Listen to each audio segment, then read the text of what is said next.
Les vibrations sourdes du forage résonnaient dans mes os, tandis que je scrutais les tunnels obscurs des mines de Kazkark. Mon masque respiratoire filtrait tant bien que mal les particules de silicate en suspension, et chaque inspiration me rappelait que ma couverture d'ingénieur minier ne tiendrait que tant que personne ne pousserait l'investigation trop loin. 3 cycles solaires que j'étais coincé dans cette fourmilière industrielle, à jouer le rôle du technicien terrien ordinaire. 3 cycles à observer, écouter, analyser les mouvements subtils de la diplomatie galactique qui se tramait dans ces profondeurs apparemment anodines. Car les mines de Kazkark n'extraillaient pas que des minerais précieux. Elles servaient de point de rencontre discret pour certaines négociations que la Confédération galactique préférait garder secrètes. « Demidov !» La voix gutturale de Kratwell, mon superviseur tendu, me fit sursauter. Ses tentacules sensoriels s'agitaient dans ma direction, signe qu'il percevait mon stress. Je composai rapidement l'expression blasée qui caractérisait mon personnage. « Oui, maître superviseur ?» répondis-je en adoptant le ton déférent qu'attendaient les tendus de leurs employés Wolfling. « Section Gamma 7, anomalie de structure détectée. Tu vas inspecter avec l'équipe de Quillan. » Mon sang se glaça. Quillan était précisément celui que je surveillais depuis mon arrivée. Officier de liaison galactique, déguisé en simple contremaître, il coordonnait en réalité les rencontres entre diverses espèces clientes qui préféraient éviter les circuits diplomatiques officiels. Si Kratwell m'assignait à son équipe, soit c'était une coïncidence malheureuse, soit ma couverture commençait à s'effriter. Je hochai la tête et me dirigeai vers la section Gamma 7, mon détecteur de vibrations sismiques à la main. L'ironie de la situation ne m'échappait pas. Moi, agent humain infiltré pour le compte de l'Institut terrestre de contact, j'allais devoir collaborer étroitement avec l'homme même dont j'espionnais les activités. Les couloirs s'étrécissaient à mesure que je descendais vers les niveaux inférieurs. L'éclairage artificiel cédait progressivement la place à une phosphorescence naturelle émise par certains minéraux locaux, créant une atmosphère presque mystique. C'était dans ces profondeurs que se déroulaient les véritables affaires. Je trouvais Quillan penché sur une console portable, analysant des données géologiques qui n'avaient probablement rien de géologique. Grand, les tempes grisonnantes, il possédait cette assurance tranquille qui caractérise ceux qui jonglent quotidiennement avec les secrets d'État. Quand il leva les yeux vers moi, je vis passer dans son regard une lueur fugace. Avait-il des soupçons ? « Demidov, n'est-ce pas ?» dit-il avec un accent que je n'arrivais pas à situer. Les capteurs indiquent une cavité inhabituelle derrière cette paroi. Nous allons devoir percer pour investigation. Nous travaillâmes en silence pendant 1 heure. Nos foreuses pulsaient, grignotant lentement la roche. Je profitais de chaque pause pour observer Quillan, notant mentalement ses gestes, ses réactions, cherchant des indices sur ses véritables activités. Mais Lon restait impénétrable, totalement concentré sur sa tâche attarante. C'est alors que notre forage révéla non pas une cavité naturelle, mais une chambre artificielle parfaitement circulaire, aux parois couvertes de symboles que je ne reconnus pas immédiatement. Quillan se figea, son visage trahissant pour la première fois une émotion, de la surprise teintée d'inquiétude. « Intéressant », murmura-t-il en dirigeant sa lampe vers les inscriptions. « Ces pictogrammes. Ils ressemblent aux anciens codes diplomatiques de la Bibliothèque galactique. Mais que font-ils ici ?» Une alarme se déclencha soudain dans mon crâne. Ces symboles, je les connaissais. Pas de la bibliothèque, mais de mes briefings secrets à l'Institut. C'étaient des marques de cache, d'information, utilisées par les services de renseignement pour dissimuler des données sensibles dans des lieux improbables. Cette découverte n'était pas accidentelle. Nous ferions mieux de prévenir le commandant, dis-je en répétant inconsciemment une phrase que j'avais entendue dans d'autres circonstances. Mais Quillan secoua la tête. Pas encore. Laisse-moi d'abord comprendre ce que nous avons prouvé. Il sortit un scanner sophistiqué de son équipement. Beaucoup trop sophistiqué pour un simple contremaître. Mon pouls s'accéléra. Étais-je en train d'assister à la récupération d'informations classifiées ? Ou Quillan était-il, comme moi, autre chose que ce qu'il prétendait être ? Les symboles commencèrent à réagir au scanner, s'illuminant d'une lueur bleutée. Une projection holographique se matérialisa au centre de la chambre, révélant une carte stellaire complexe avec des trajectoires et des coordonnées. Mais ce qui me fit blêmir, c'est que plusieurs de ces coordonnées correspondaient à des installations terriennes ultra secrètes. « Fascinant », murmura Quillan, mais son ton avait changé. Plus professionnel, plus calculateur. Une cage de renseignement prépositionnée. La question est, par qui et pour qui? Je dus prendre une décision rapide. Continuer ma couverture et risquer que ces informations tombent entre de mauvaises mains, ou révéler ma véritable identité et tenter de contrôler la situation. L'entraînement de l'Institut me dictait la prudence, mais mon instinct criait à l'alarme. Ces coordonnées, commençai-je, feignant la curiosité scientifique. Elles semblent pointer vers des secteurs sous juridiction terrienne. Pensez-vous que nos employeurs devraient en être informés? Killan me regarda longuement, et je vis quelque chose s'allumer dans ses yeux. De la reconnaissance? De la suspicion? Il éteignit brusquement son scanner, plongeant la chambre dans une semi-obscurité. « Demidov, ou quel que soit votre vrai nom, » dit-il lentement. « Je crois que nous devons avoir une conversation franche. » Mon sang se figea. Ma couverture était grillée.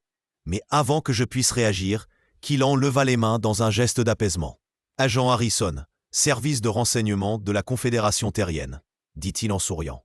« Et vous, je suppose, êtes de l'Institut de contact? Nous sommes dans le même camp, collègues. » Le soulagement me submergea, aussitôt remplacé par la confusion. Killan, Harrison, était un agent terrien? Alors pourquoi l'Institut me l'avait-il donné comme cible de surveillance? « Je vois vos interrogations, » continua-t-il. « Opération en compartiments étanches. L'Institut surveille nos activités pour s'assurer que nous ne dépassons pas nos prérogatives. Et nous surveillons les vôtres pour les mêmes raisons. » Saine paranoïa institutionnelle. Il réactiva son scanner et l'hologramme redevint visible. Les coordonnées scintillaient comme des étoiles malveillantes. Mais là, nous avons un problème plus grave. Cette cache ne vient ni de nos services, ni des vôtres. Regardez son marqueur temporel. Je me penchai sur la projection. Les données indiquaient que les informations avaient été stockées ici plusieurs cycles avant l'arrivée des terriens dans ce secteur. Quelqu'un connaissait à l'avance nos positions stratégiques, murmurai-je. Quelqu'un qui avait accès à nos données de planification les plus secrètes. Exactement. Et cette personne a choisi les mondes de Cascark comme point de dépôt, sachant probablement que tôt ou tard des agents terriens viendraient enquêter ici. C'est un message, ou un piège. L'écho de nos voix dans la chambre crée une ambiance oppressante. Nous étions deux espions terriens découvrant que quelqu'un jouait un jeu beaucoup plus complexe que ce que nous avions imaginé.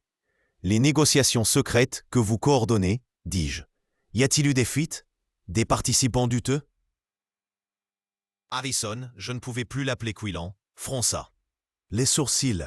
Justement, c'est ce qui m'inquiète. Depuis 3 cycles, j'organise des rencontres entre représentants de diverses espèces clientes. Officiellement, il s'agit de discussions commerciales.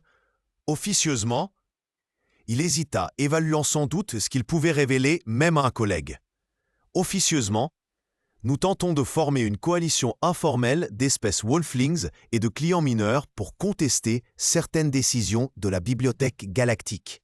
Rien de révolutionnaire, juste de la politique conventionnelle. Mais si quelqu'un a accès à nos positions stratégiques, ils peuvent saboter vos négociations, et pire, les utiliser pour discréditer la Terre auprès de nos alliés potentiels. Un silence lourd s'installa entre nous. La portée de la découverte commençait à se dessiner. Quelqu'un, une espèce, une faction, peut-être même un individu isolé, orchestrait une manipulation à long terme visant les intérêts terriens. Nous devons analyser ces données plus en profondeur, dit Harrison. Mais pas ici. Trop risqué.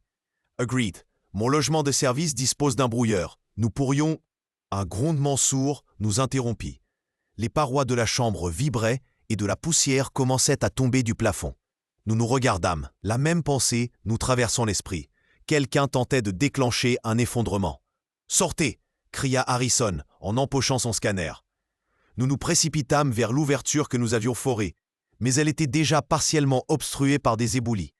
Le grondement s'intensifiait et je réalisais avec horreur que nous étions pris au piège dans une chambre sur le point de s'effondrer. Voilà qui confirme que notre découverte dérange, haleta Harrison en tentant de dégager les blocs de roche. Question, coincés ensemble par accident ou quelqu'un voulait-il nous éliminer? Vu le timing, je pencherais pour la seconde option. Nous travaillons frénétiquement, nos foreuses portables grignotant les obstacles. Mais pour chaque tiers que nous dégagions, 2 autres semblaient prendre sa place. L'air se raréfiait, nos masques respiratoires commençaient à peiner. C'est alors que Harrison fit quelque chose d'inattendu.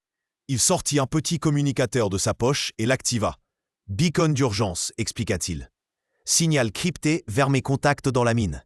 Ils vont envoyer une équipe de secours. Votre couverture. Grillée de toute manière. Autant sauver nos vies pour pouvoir exploiter ce que nous avons découvert. » Le communicateur émit une série de bips codés. Nous attendîmes, espérant que l'aide arriverait avant que notre refuge improvisé ne devienne notre tombeau. Les minutes s'étiraient comme des éternités. Je tentais de faire le point sur la situation. Nos deux services s'espionnaient mutuellement par pure routine bureaucratique. Mais nous venions de découvrir une menace beaucoup plus sérieuse.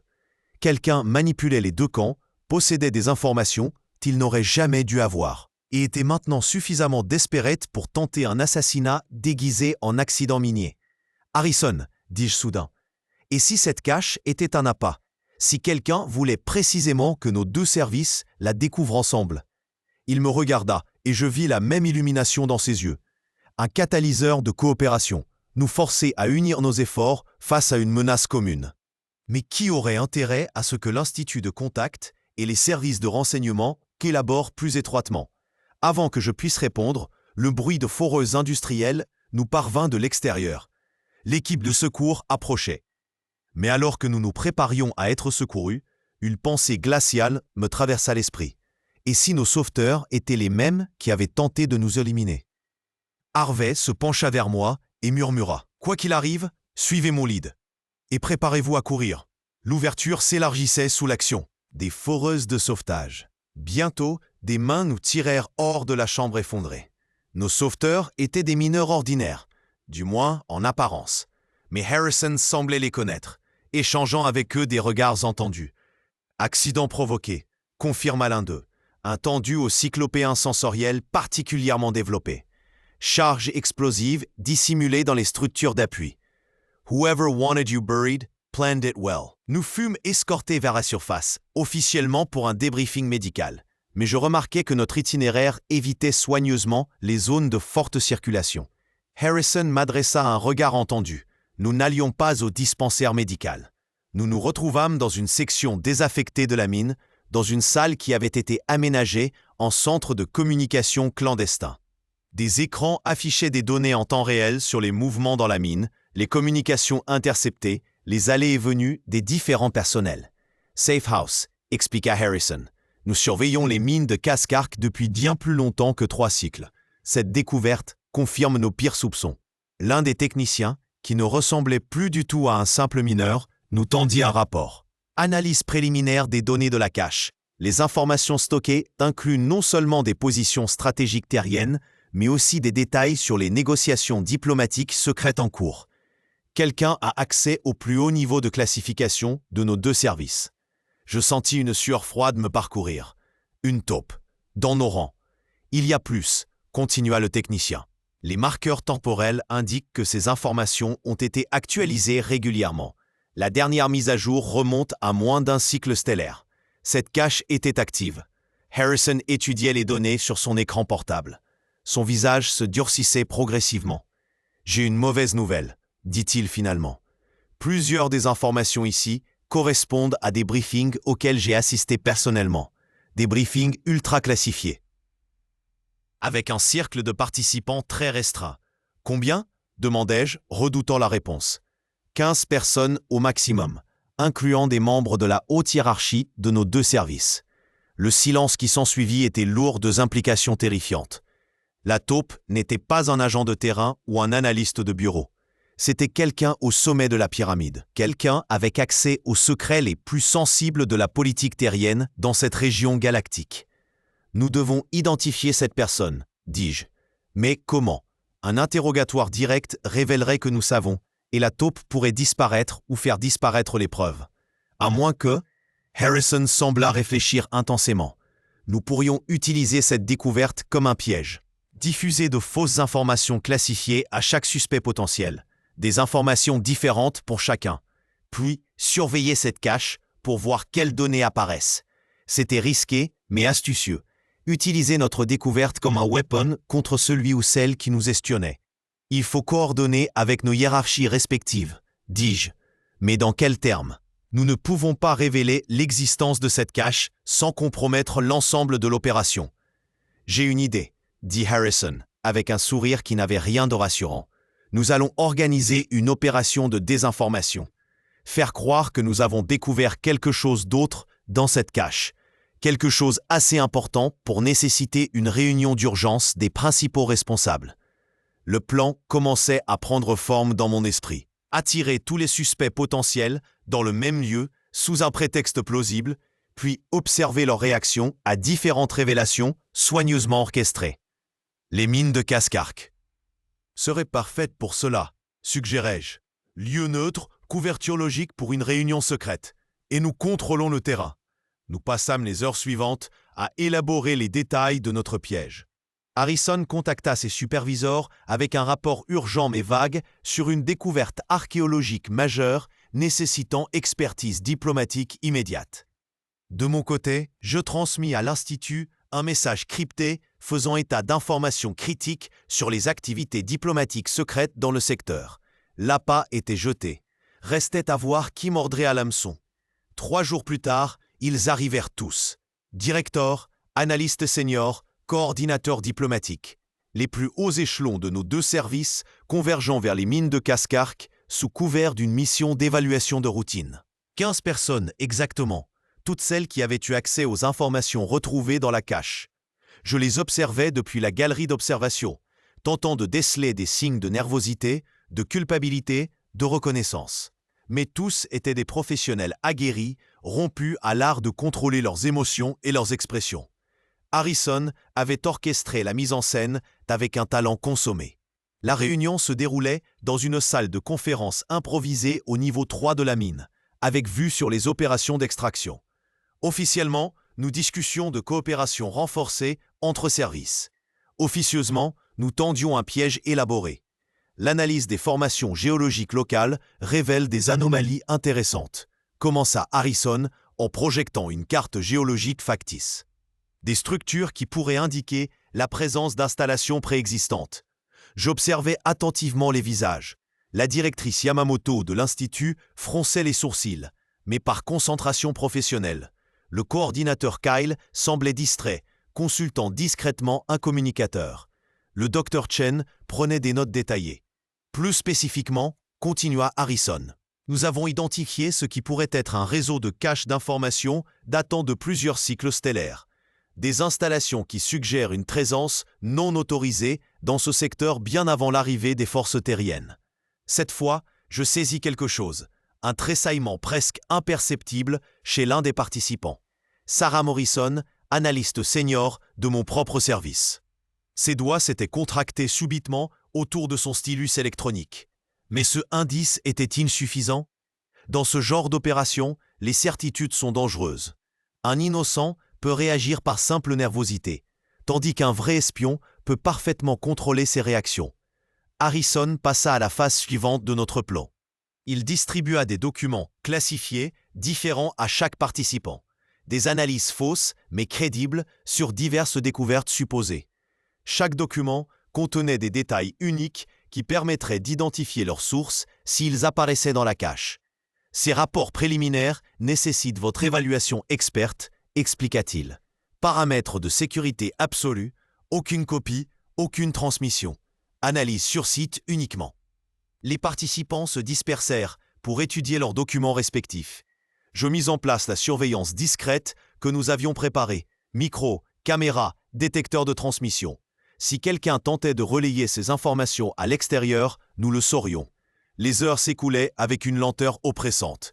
Rapport après rapport, analyse après analyse. Nos suspects étudiaient, discutaient, débattaient des implications supposées de nos découvertes fictives. Tout semblait normal. Peut-être nous étions-nous trompés. Peut-être la taupe n'était-elle pas parmi ces 15 personnes. Ou peut-être était-elle assez intelligente pour ne pas mordre à notre appât. C'est alors que notre système de surveillance détecta quelque chose. Une brève transmission vers l'extérieur, encodée dans ce qui ressemblait à un rapport de routine sur l'état des systèmes de ventilation de la mine. Mais l'analyse cryptographique révéla qu'elle contenait des données extraites directement de l'un de nos documents APA. Le transmission provenait de la section où travaillait le Dr Chen. Nous avions notre taupe, mais confronter Chen immédiatement risquait de révéler notre surveillance et de compromettre tout le réseau d'espionnage dont il faisait peut-être partie. Harrison et moi échangeâmes un regard entendu. Il fallait agir avec subtilité. Dr. Chen,